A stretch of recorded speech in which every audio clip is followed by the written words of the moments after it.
right, good evening, good evening, good evening, good evening. If you're on the East Coast, good evening. Midwest, West Coast, good morning, good afternoon.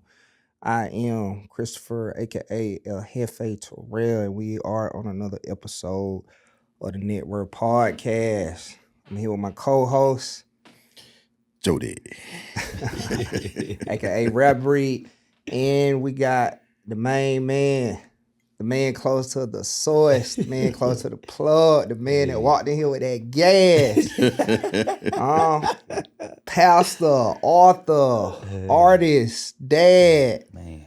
My A1 day one. Yeah. Ace Boom Coon. Yes, sir. Need no introduction. Mr. New Typa Money. What going on, man? Man, what's happening? What's happening? Nah, man, brother? just glad to see you, man. Yes, You sir. looking good. Appreciate it. I was rocking out to your music while driving here. Yeah. Just really happy to get to this point, to be able to have a conversation that's fruitful for the culture and fruitful for the masses, man. So whenever you ready, man, we'll get right into it. Man, I was born for this, man. Let's do it. Let's do it. Let's do it, man. So, man, for people who don't know you yet, that's tuning in, who is New Typa Money, man, and what does the name stand for? Oh, man, New Typa Money. I started out in 2012 as New Money, and I want to say around about 2017, the spirit was like, I need you to change your name. And I'm like, change my name? Bro, you gave me this name. So I'm kind of battled with it, and he's like, nah, I need you to put the Typa in there. Because at the time, when you type in New Money, all type of artists popped up. But, once I made the name change to New Typa Money, I was literally the only New Typa Money in the world. So, yeah. And New Typa Money, it's not tangible. You know what I mean? It's not, when people say, they be like, money, give me some. It's like, nah, it ain't.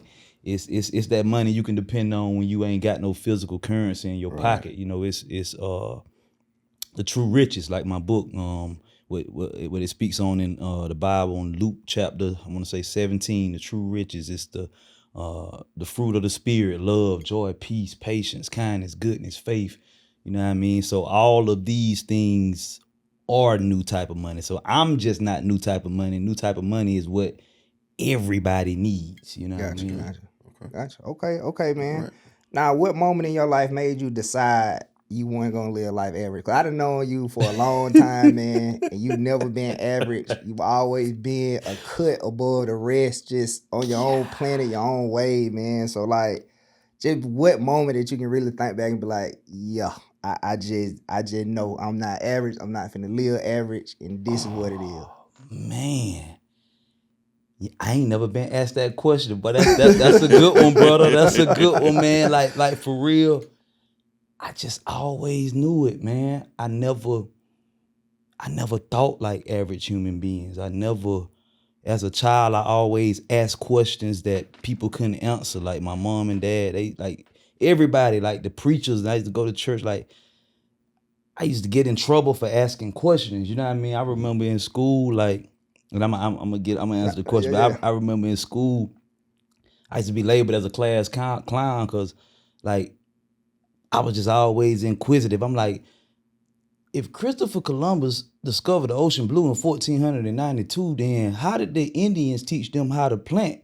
Wouldn't that mean that the Indians was already over here? So how did he discover something? And the whole class busts out laughing like, Mr. Wells, get out my class. It's like. Like you just can't piss on me and tell me it's raining. So it's like I always thought different. So as I can remember, man, probably like the age of like 4, 5, cause my siblings were older. Like when I was born in 88. The year I was born, my oldest brother had graduated and was in college. Okay. You know what I mean? So like I got older siblings. So like I think growing up, my parents tried to raise me the same way they raised their other kids, but they quickly saw like, nah, he's different. Like we can't, cause I was just, I ain't gonna lie, I wasn't tough, I wasn't hard, I wasn't that kid. I was that emotional kid, in tune with my emotions and just very sensitive. Like, well, y'all gotta yell at me, man. Like, why you just can't talk to me? Like, you know, and they like, okay, we gotta approach him different, you know what I mean? But I like my mind, I can remember a girl saying, like, it was a few years back, she was like, Erin, we would be in daycare, and I used to go to Miss Bell Brown right next door. She was like, all the kids be playing. You never played with the kids. She was like, you'll be at the edge of the road just staring in the sky, looking at the sky. And I was like, dang, you remember that? Like, I couldn't have been like 6 or 7 years old. And she, she was older than me. She was probably like 9 or something. But it's like, yeah, man, ever since I can remember, bro, I just had questions like about everything, about this God, and like y'all telling me about this, but when I ask y'all a question, y'all can't even answer the questions. So Gotcha. I stopped asking people questions and I start asking myself questions. And even as a child, I started getting the answers, not knowing that was actually God that was giving me the answers. Okay. So when you say tapping in on that level, with God, when did you know, and how do you distinguish in your own words, like that's the voice of God? Oh man. Honestly, I didn't know. I didn't hear it clearly until like the age of 23. Yeah, I was like the age of 23, man, and I had went through so much. Honestly, voluntarily. I come, I came from a good family, man. I grew up with my mom and my dad, and you know what I mean? Mom and dad in the church, they trying to do right. But at the same time, it's kind of like their old ways of coming at me. It kind of provoked me and pushed me towards the streets and pushed me in my, cause I'm gonna be real. I went to the age of like 13 trying to please my parents, trying to please my brothers. And after a while, like when I turned 13, I'm like, man, I'm making straight A's. I'm doing everything right. I may get in trouble for talking in school, but other than that, like I ain't really get in trouble. So I'm like, I'm doing everything right, and y'all still nitpicking and finding stuff. Like, man, you know what? At the age of 13, I made up my mind. I'm not trying to please nobody. I'm not trying to live for nobody acceptance. I'm gonna do my own thing. I'm gonna do it my way. And if it don't work, it's all on me. You know what I mean? So I started taking accountability at a young age, and I realized I didn't know, but now I look and see like it's grown folks that don't like to take accountability. You know what I mean? So it's like I feel like I matured quick because I was also a sick child. A lot of people don't know that. I was so sick, I couldn't go out and play with the kids. So, the time we grew up, bro, you couldn't be around the grown-ups, you know what I mean? They go out there and play, you know what I mean? So it's like, but I was so sick, I was allergic to grass, I had asthma, I had allergies, so I was always around grown people. You know what I mean? I can remember being in school, all the kids playing on the playground. I used to just be crying sometimes, like, dang, why I can't play with the kids? But then I'd be sitting by the teacher, and I was just, it's funny because my whole life, even people just vent to me. So like, I used to be sitting on the bench with the teacher, and the teacher ended up venting to me about her husband and her problems, and you know what I mean, like all type of stuff. Like I just like so. I was talking to grown folks, so it's like I matured on another level. And when my dad gave his life to Christ and came to himself, and I think like 93, something like that, I was like 5 years old, and it's crazy because time my dad gave his life to God, I instantly was healed. So I felt like it kind of like was a generational curse, you know what I mean? Because we got a lot of sick people in our family, you know what I mean? But like I say, when my dad, submitted his life to God, the sickness just left, man. Wow. Okay. Wow, man, that powerful, man. That's powerful, very powerful. So, like I said, man, you got a lot going on. You on this. A lot of people call it a walk. I like to call it a journey. You on this journey with Christ, and it's only one way. I see you shining, the road gold, sparkling one way. It's only one way. So on this one way, walking with the Father, man. Before I would say the success, if you will, what did the grind really look like for you? I ain't gonna lie, man. My whole life been a grind, bro. Like, you honestly, like, a lot of people don't even know this man. This man right here, he the reason why I started rapping. Okay. You know what I mean? I started rapping and making beats at the age of 13, and I was the beat maker. You know what I mean? I used to play the drum. I used to be beating on the table, and I used to always beat for Major. He used to go by Major. I put him on blast. I put him out there. But yeah, I used to beat for Major, you know what I mean? And I started calling myself E-Money. And I used to be beating, and he used to always be beating everybody at the table. And I'm sitting up beating. I'm like, I'm really better than everybody. I'm saying it in my head. I'm thinking of rhymes, but at the same time, I was like, I ain't no rapper. I ain't trying to be no rapper. And then, but it's like, I feel like my grind kind of started around that age of like 12, man. Cause we used to go to steal from the school store in the morning, sell pencils. I sold candy in school. So it's like I was always a hustler. You know what I mean? I always used to grind, you know what I mean? And when what really popped it off, when we had to do that when I did start rapping, the teacher used to get mad because we wasn't doing our classwork. We'd be in class writing rhymes, the whole time. They're like, oh, y'all wanna write rhymes? I tell you what, we had a project on Coca-Cola. So she was like, since y'all wanna rap so much, you know what I mean? Rap about Coca-Cola. And if it's good, y'all can do it on the TV in the morning. In the morning, like the TV used to come on, and so it was like school news. School news in middle school. What was it? What, 6th grade, 7th grade? Yeah. No, 8th grade. 8th grade. So like when we did that, and the teacher recorded it, and it was so good, man. They played it on the channel, the news channel in the morning, and since then we was like celebrities, you know what I mean? Like, for real. Yeah, we was real like. So really, we actually was the first ones to come up with a Coca-Cola jingle. Everybody getting paid, but we kind of slipped that because they owed us our hey, Coca-Cola, you seeing this, man? Like, hey, we can still, I could, hey. You say double on back. Yeah, come on now. We need our check. But yeah, man, it was at that moment where it's like something hit me like, okay, we got some, you know what I mean? Cause like bro was rapping, but it's at that moment too, my little cousin Jarquise, he lied to us and told us he made the beat, but come to find out he done stole one of Lil Wayne beats and said he made it and got us rapping to us. So I'm thinking he made it, but the good part about it, he told me about a program called Fruity Loops. And because he told me about the program, I'm like, you know what? Man, that nigga lying. I'm gonna start making our own beats, bro. And I started making all our beats. So I started producing and rapping at 13, man. And like I say, from then, man, it's like I just kind of became a hood celebrity because I was making beats for everybody in my city. Ocilla, Cordell, Tifton, Douglas, like all the surrounding counties, they used to come to me and get their beats. And I was probably like the youngest producer at that time, you know what I mean? So it's like I kind of always like just been it was a hood celebrity, but he probably couldn't tell, but I didn't really like the spotlight. Okay. I ain't never liked the spotlight. If he could remember, I used to always like, even my partner that gave me this, he was like, bro, this was a gift. And he was like, bro, I remember you used to wear rose gold all the time. You know what I mean?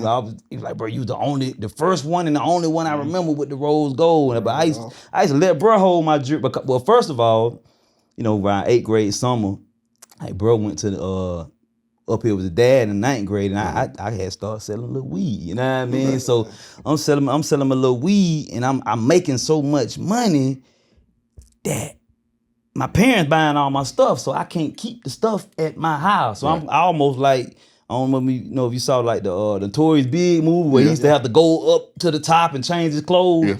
I used to keep my clothes and my jewelry at his house, at Chris' house. I'm like, hey, bro, bring me my rose gold Jesus piece.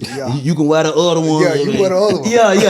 You wear the other one, you know what I mean? Like, hey, bring me my Dickie, you know what I mean? Because I couldn't keep my clothes and some of my money at the house. It was crazy. Bro, we did some crazy stuff. Stealing cars. Oh, man, fooling with him. Man. Oh, man. Maybe I'm saying too much, man. But we used to steal this man's stepdaddy car. We couldn't have been like 12. Steal this man's stepdaddy car because he used to keep the key in the gas in the gas cap. So we'll wait till everybody go to sleep. It's like 12:30, 1 o'clock.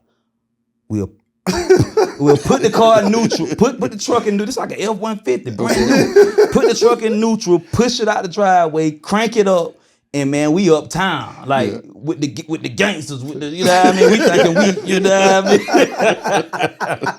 Yeah, I took away, man. We Like, did some crazy stuff.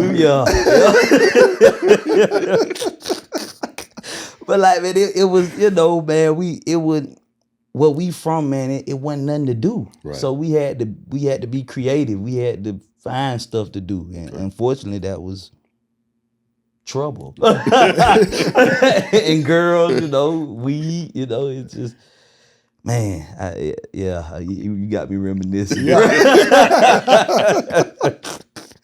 Now, what's one mistake people keep making that you feel like is holding them back? Being stuck on the past.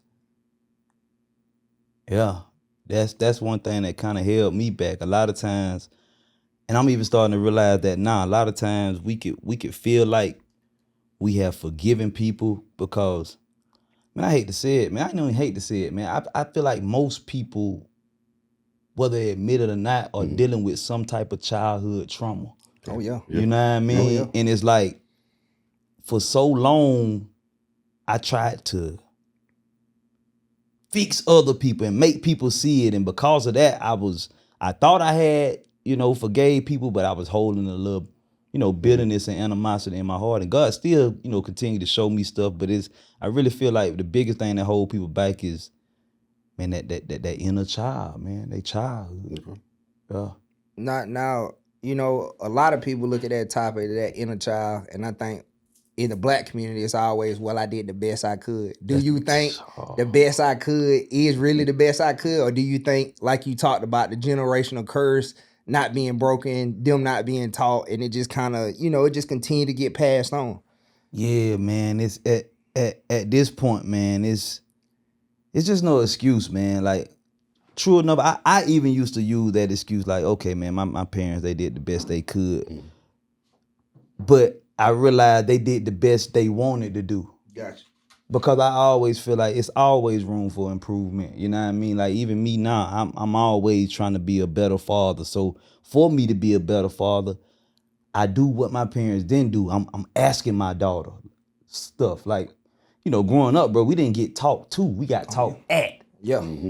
So that's trauma within itself. Okay. You know what I mean? You always yelling, you always fussing, and a lot of times, you know, it may not, it wasn't even our stuff. It'd be like you mad from the job, or you and mama done got into it, or mama done got into it with your daddy, and a lot of that coming out on the child. You know what I mean? It's like, dang, why you always mad? Like, I'm around the house happy and stuff, and you mad. But I realized, like, it's tough, and it's a conversation that, you know, parents don't want to have or even don't want to hear. But that's the thing, when a child start, like, our generation, the millennials, are the generation that's like, it's like we got to the point, like, you know what, the buck stops here. You know what I mean? I gotta heal this. And it's unfortunate, while you're healing, your parents gonna feel that because they're directly connected to you. You know what I mean? They are you. You are them. You know what I mean? So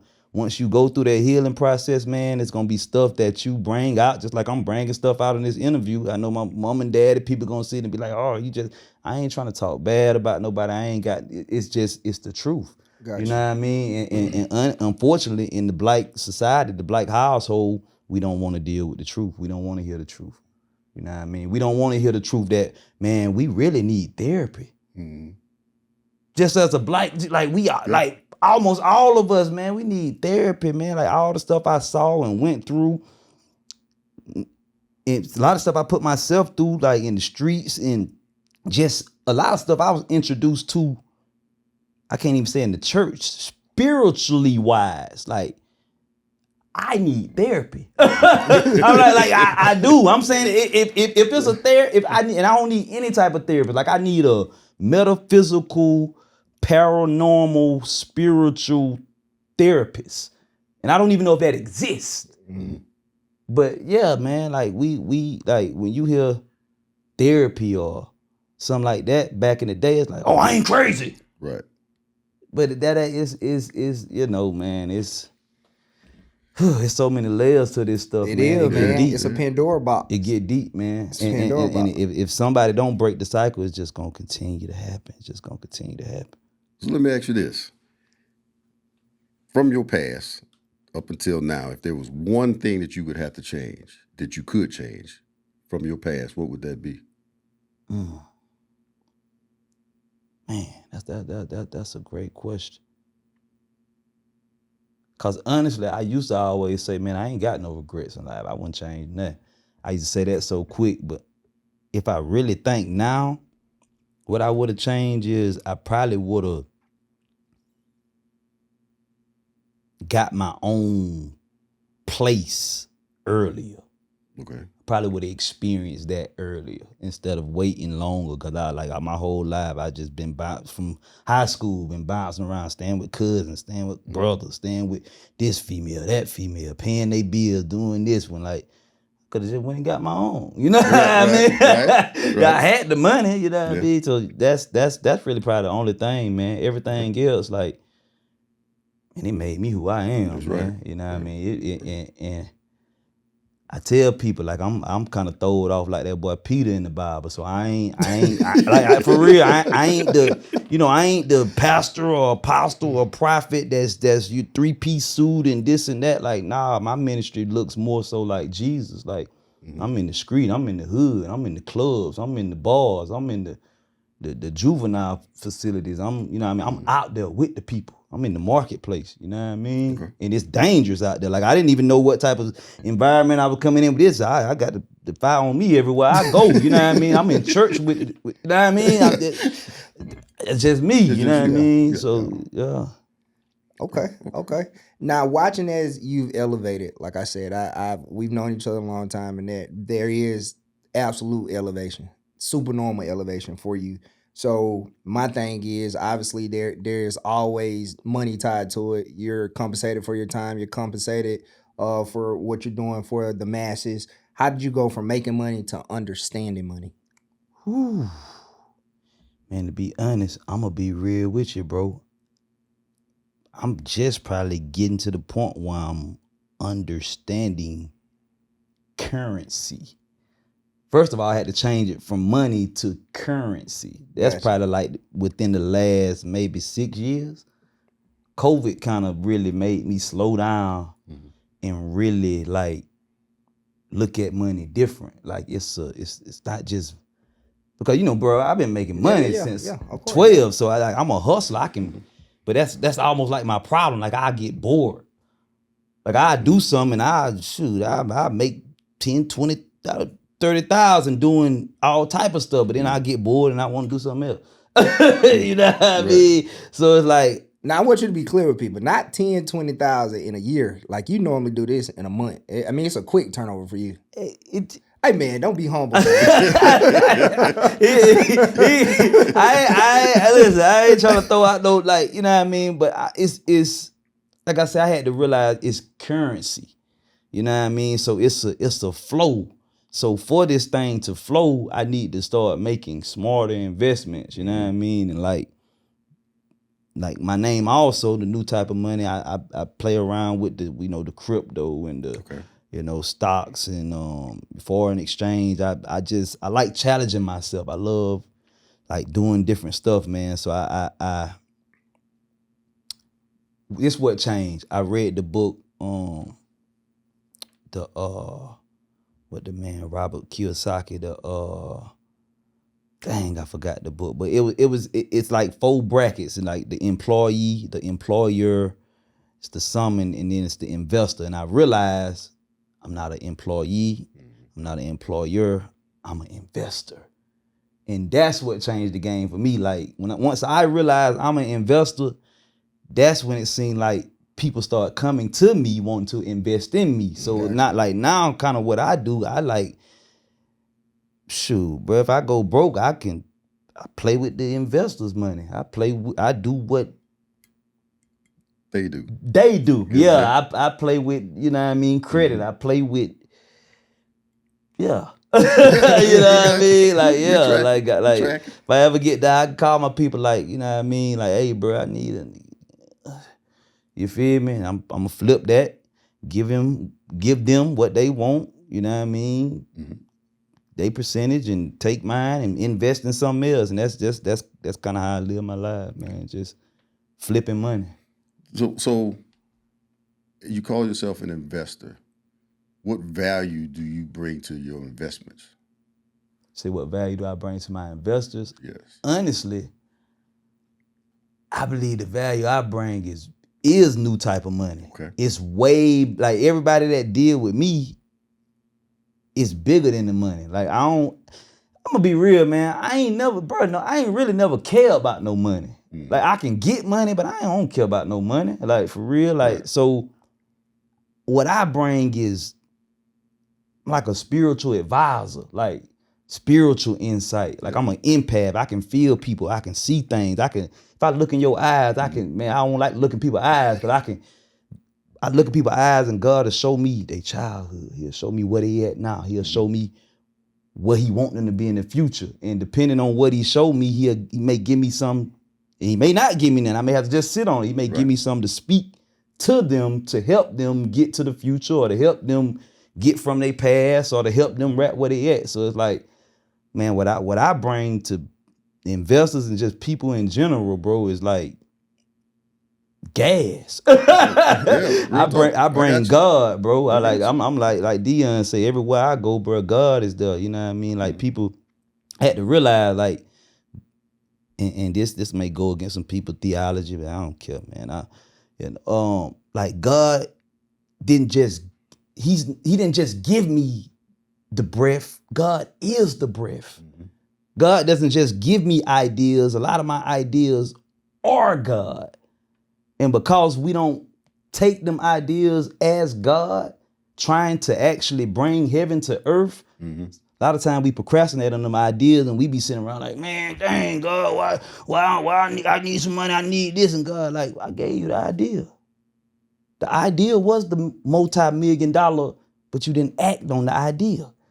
You know what I mean? Yeah. So it's like, that's, man, I got so many gems and jewels, bro. Like, I feel like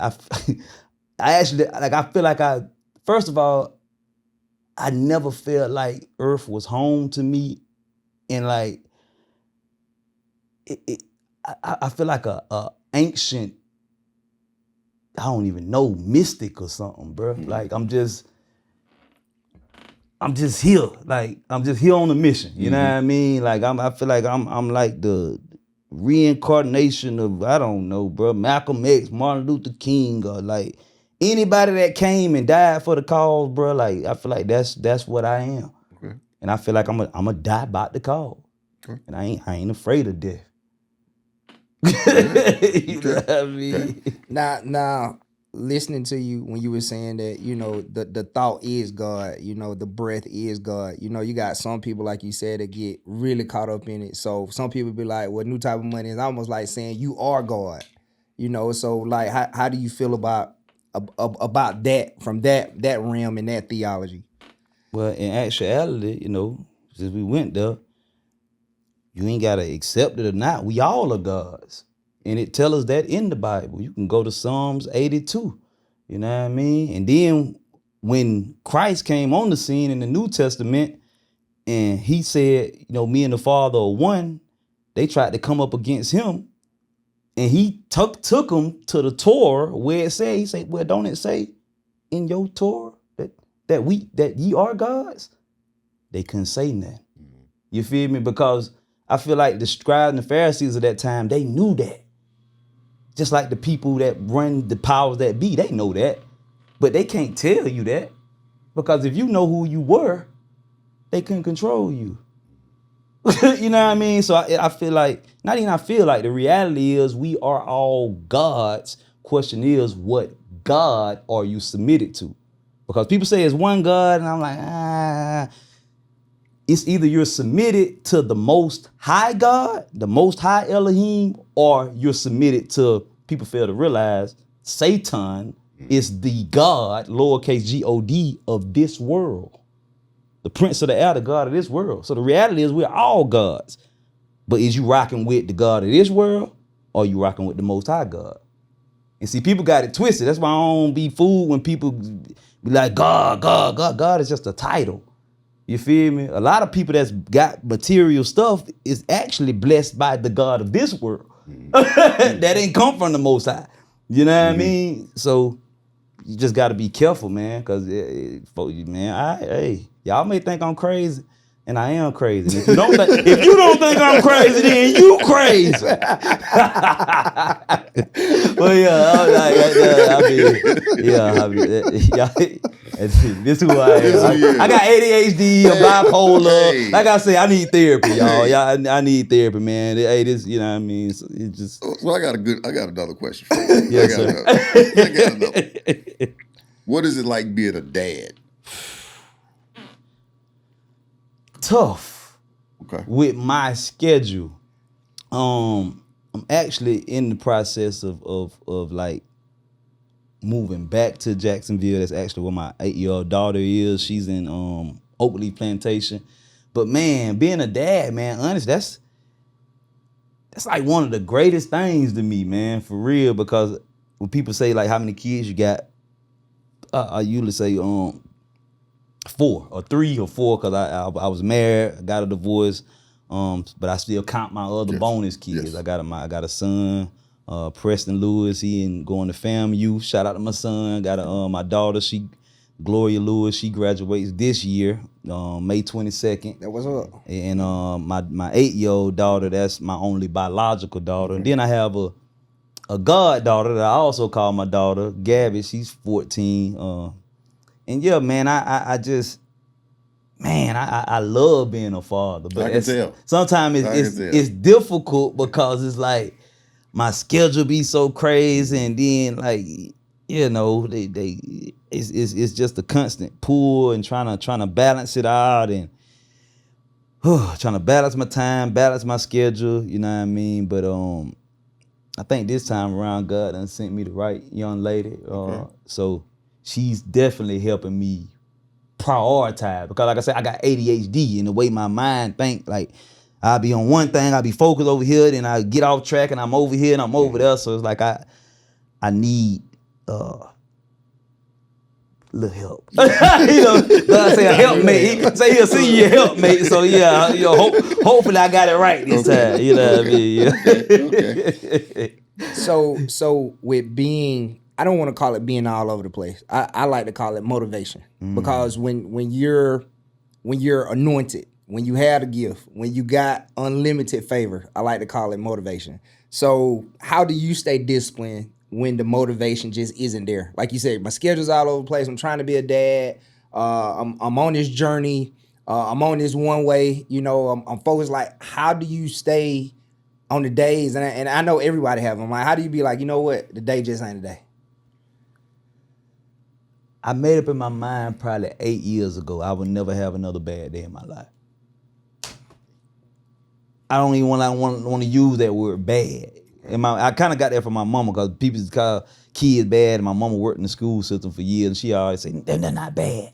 They're not bad. So I really don't like that word bad, but I like to say I have challenging days. Mm-hmm. Some of my days are more challenging than others, but I'm real careful about the words that I use and the words that I put in the atmosphere, because it's power in the tongue, you know what I mean? And it's power in thought, you know what I mean? Ideas are things. So it's like, on those days, man, where it's rough,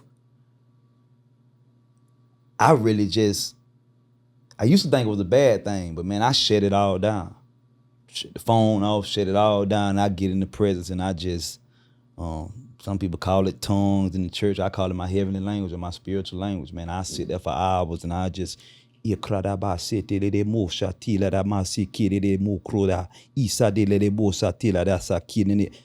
for hours until I'm just overwhelmed with peace and joy and love, and just like God is right there. You know what I mean? That's all I got. Like I would suggest anybody that like, if you think it's weird or whatever, man, if you a believer or even if you ain't, man, ask God for your spiritual language, man, your heavenly language, because that's one of my most powerful spiritual tools, man. I ain't gonna lie. I can rap in it, I can sing in it, I can talk in it. You know what I mean? And people like, well, what you saying? I don't know what I'm saying all the time, but God knows. You know what I mean? That's even in my devotion. I got a drop of devotion on me the other day. It really hit me like, man, most of the time we pray wrong. Like over there in Romans 8, it say we don't even really know what we supposed to be praying for. So it's like the audacity of us to go to God, like, God, I need this, and God, give me this, and me, my this, my that, me, my. It's a lot of selfish, prideful, egotistical. We treat God like a genie, and that's not even the way to pray. Like when you look prayer up in the Hebrew, the biblical thing for prayer is the meaning was to self-judge, to self-reflect, to introspect. Now ain't that completely different from everything you've been from taught? what you know what I mean? Like Everything. that, but that's like what the Bible that we got was translated from Aramaic and Hebrew to English, where the Old Testament and the New Testament was translated from Greek. But this whole American system, we're more so, it is the Roman Greek philosophy. You know what I mean? And that's the Greek word of prayer does mean to wish or to make a vow, you know what I mean? But I lean more towards the Hebrew and the Aramaic, everything. Like when I read the Bible, I'm busting every word down in the Hebrew. I'm busting every word down in the Aramaic. And that's, I think a lot of people get lost in the translation when they read the Bible and they take everything literally. But the thing is, like, even in the English language, one word can have five different meanings. Right. You know what I mean? That's how they screw you on the paperwork in court and stuff. You know what I mean? Like that, you looking at that word thinking it mean this, and you assigned it, like, but you know what I mean? But the people perish for a lack of knowledge. You know what I mean? So, and I'm dropping so many jewels. Yeah, you will, man. People perish for a lack of knowledge. Hey. Give it.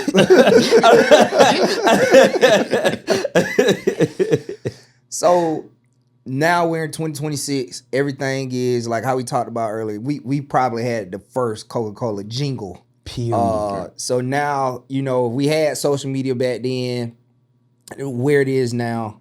You have major brands out there that people follow one way, plugged in. I don't got plugged in no more. Yeah, got plugged in no more. Yeah. We got books out. We got gas.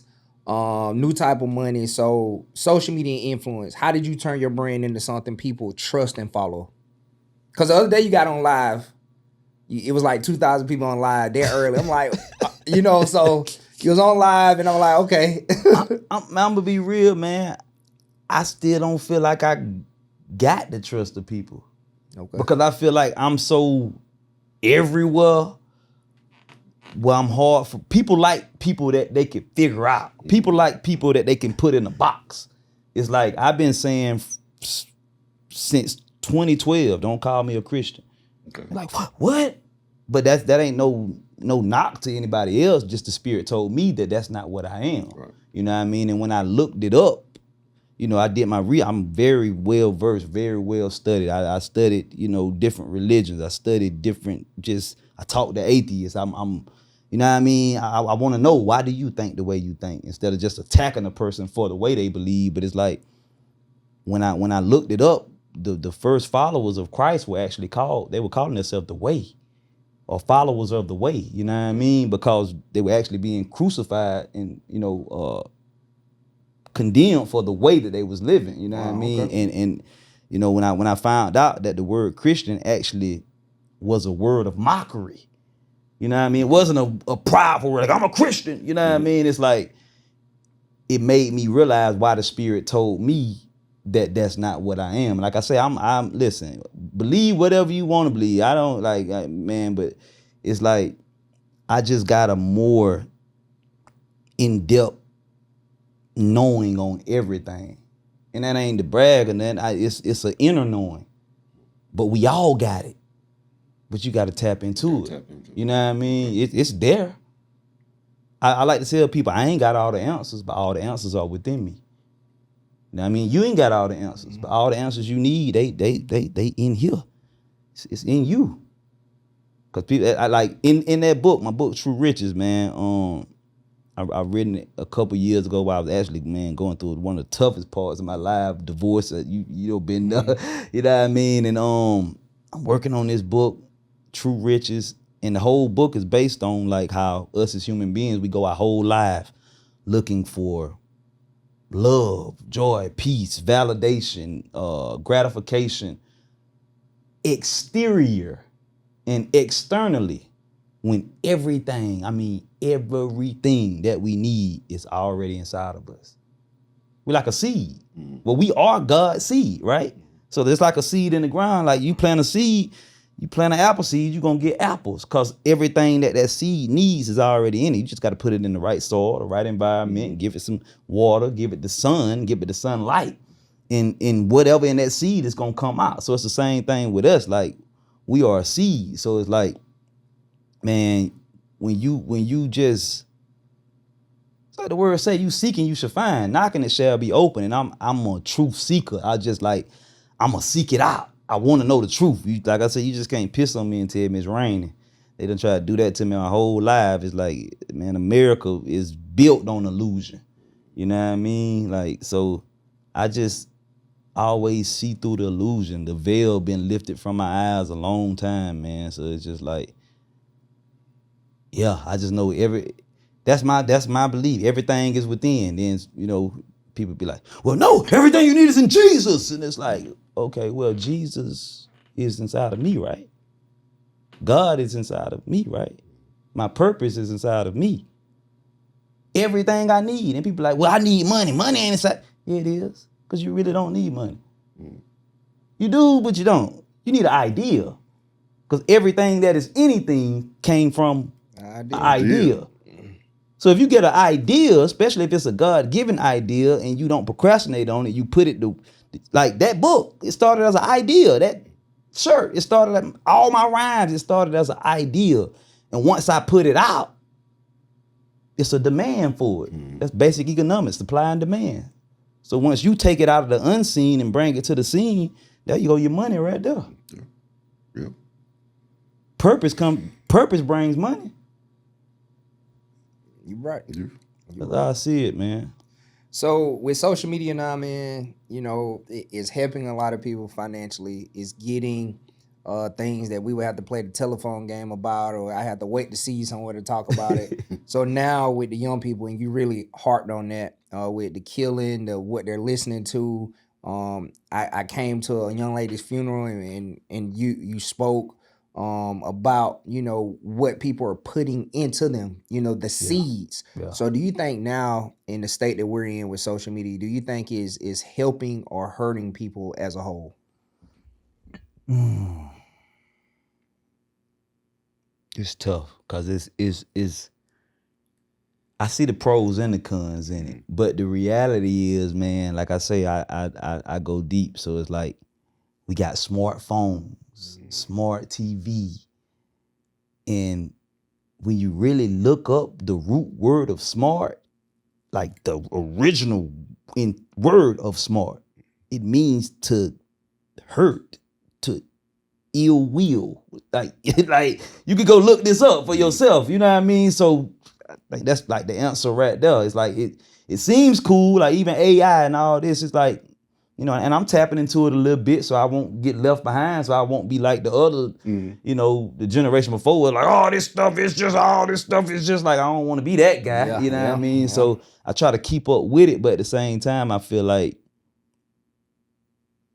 technology is gonna kind of turn on us. Enable us. Yeah, and it enabled us to, like, man, I remember back in the day, man, like, bro, you was like that too, bro. We could remember, I remember Joe number, all my homeboy number, like, cause we didn't have cell phones, we had house phones, but like, man, I can't even barely remember my number, you know what I mean? So it's like, I see it's like the good and the bad, but it's like, it's making,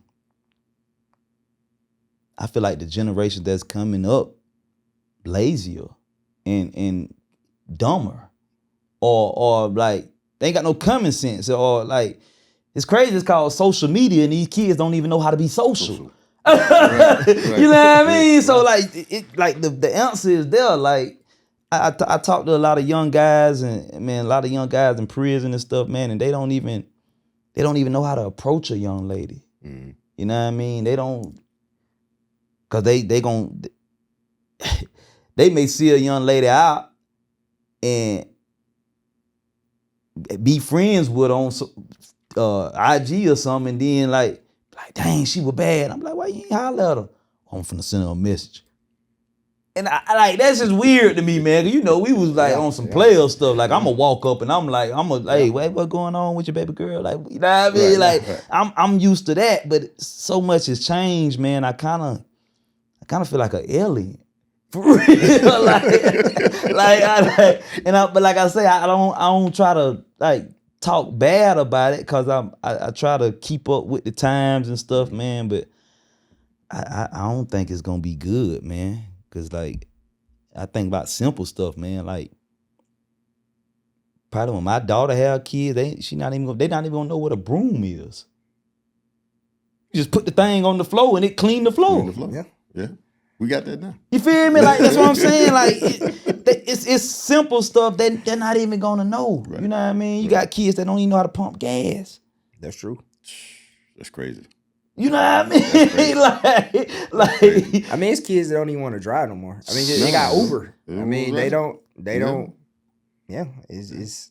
Then they got going to an ATM using a debit card. What? Apple Pay, Cash App. Yeah, man. Yeah. You remember they taught us how to balance a checkbook in school. And there's no point of that now. You like, it's just a lot of stuff, man. There's gonna be non-existent within the next 5-10 years, man. I remember the first car I had. You remember this, man? Gas like 97 cents. There you go. You put $20 to ride all day, man, all week. You feel? Yeah. But man, this is, like I say, I don't want to talk bad about it, but it's. I'm one known for breaking tradition, but at the same time, I'm being so much cautious, because even like the old school church and stuff, a lot of them old stuff that old folks used to say is coming back to my mind. And it's like, I be saying to my partners, and they be laughing. They be like, boy, what you doing? But I'm like, boy, I think I'll run on and see what the end gonna be. You know what I mean? I find myself like, hey, boy, how you feeling, boy? It's something on the inside, working on the outside. Bought a change in my life. You know what I mean? Like, boy, what you doing? Boy, hey, I'm running for my life. Boy, like, you know what I mean? So it's a lot of traditions that wasn't bad. You know what I mean? I feel like whipping is one of them. Yeah. Okay. You know what I mean? Like in certain aspects, because some people like, I ain't gonna say that, but honestly, was child abuse, man. Yeah. But you know what I mean? But in its place, I can see where, like, I mean, the Bible say you spare the rod, you spoil the child, man. So it's certain stuff like that I see that I didn't get as a child, and I'm trying to, even when you talked about, being a father, I'm trying to find that balance, because I didn't have a voice, I didn't have an option to nothing. Like these kids now, like I call my dad, hey baby, what you want to eat? We didn't have, it wasn't what you want to eat. Right. You know what I mean? Right. You eat this, or you ain't eat that. You know what I mean? So it's like trying to find that, if it even is a perfect balance. You know what I mean? So, and some of that, what you spoke on about that childhood trauma. Yeah, that was some trauma right there. Yeah, when you say, hey, you got to eat this, or you don't eat at all. Yeah. In your mind, you like, I got to eat this. You know what I'm saying? I don't want to eat it. And then, I'm going to say for myself, because I did. Yeah. I would eat it, and then I'd probably go throw it up. Right. Because I didn't want it. Right. But, later on, it was like, I remember my aunt telling me, she's like, when you get old enough, you cook for yourself. Then you fix what you want. So, I realized that, but then, hell, when am I going to get to cook for myself? Right. Right now, I'm hungry now. I don't want to wait. Damn, I got to wait 30 years damn near, you know what I'm saying? Shit, come on. You know? Yeah. So man, but Yeah. that's that childhood trauma. Yeah, man. You know? Yeah, man. It get deep. Yeah. Like I'm still pulling layers back. Man. Right. I'm just 37, but man, I'm still